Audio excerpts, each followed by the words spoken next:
राष्ट्रीय महामार्ग 53 वर एक भीषण अपघात घडला असून चारचाकी वाहनाचे नियंत्रण सुटल्याने कार पलटी झाली। यात एक जण ठार तर 3 जण गंभीर जखमी झाले आहेत। घटनास्थळी वीर भगतसिंग आपत्कालीन शोध व बचाव पथकाने वेळीच मदत केल्याने जखमींना त्वरित उपचार मिळाला। राष्ट्रीय महामार्ग 53 वर आज सकाळी एक भीषण अपघात घडला। मूर्तिजापूरहून अकोल्याच्या दिशेने जाणारी एक चारचाकी गाडी क्रमांक GJ05 JS9214 पैलपाडा गावाजवळ अचानक नियंत्रण सुटल्याने सुरक्षा भिंतीला धडकली आणि पलटी झाली। या भीषण अपघातात एक जण ठार झाला आहे तर 3 जण गंभीर जखमी झाले आहेत।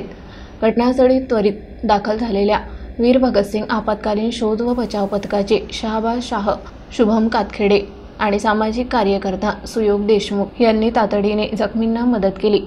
गंभीर जखमींना कुरणखेड येथून अकोला जिल्हा रुग्णालयात हलवण्यात आले आहे।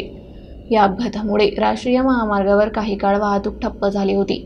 पोलिसांनी त्वरित हस्तक्षेप करून वाहतूक सुरळीत केली। अपघाताचे कारण अद्याप स्पष्ट झालेले नसून पोलिसांकडून तपास सुरू आहे। या अपघाताने परिसरात हळहळ व्यक्त केली जात असून वाहन चालकांनी महामार्गावर वेग मर्यादेचे पालन करण्याची आवश्यकता पुन्हा एकदा अधोरेखित झाली आहे।